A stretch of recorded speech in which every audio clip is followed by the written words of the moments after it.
Thank you very much. We are going to continue with the different subject prefixes.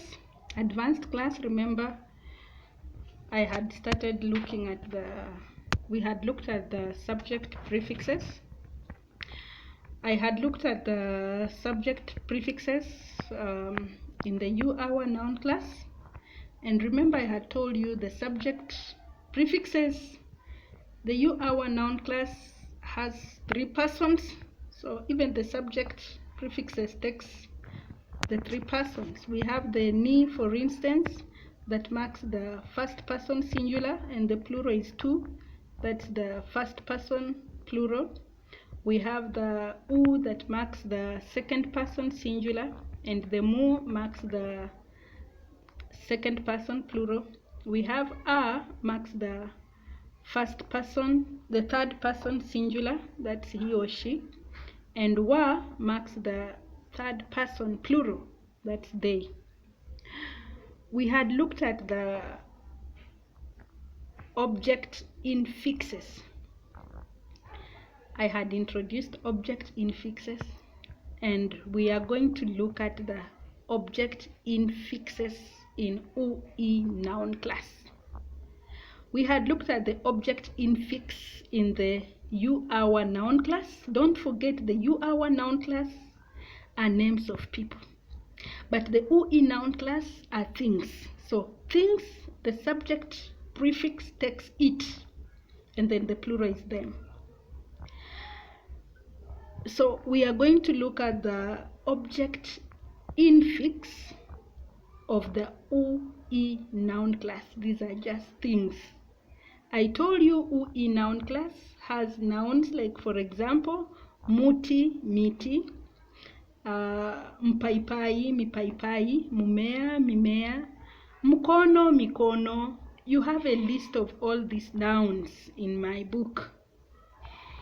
So we are going to look at how their object infix works. Remember, the subject infix is u, and the singular is e. In the plural is e. The subject infix singular is u, and the plural is e. For example, we have muti ulianguka. Remember, this u is the subject prefix. Ulianguka, the tree fell, or a tree fell. Then the plural takes miti ilianguka, trees fell.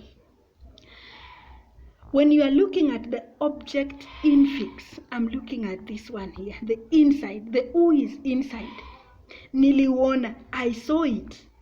So suppose a tree fell somewhere and I saw it. So I'm saying niliona, I saw that tree, I saw it.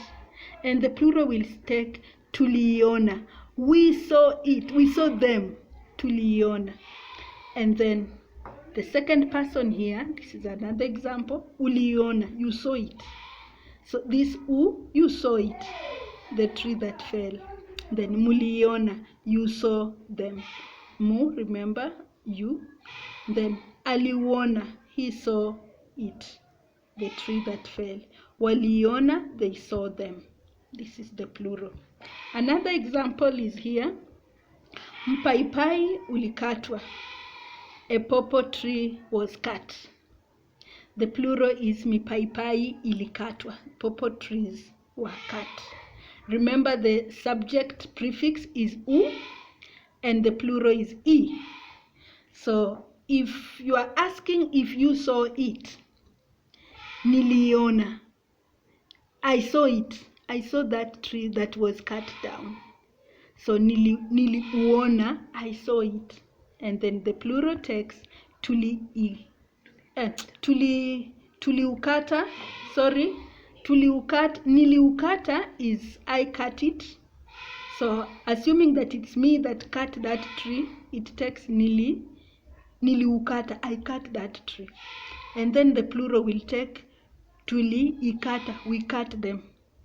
And then the second person will take uliukata, you cut it.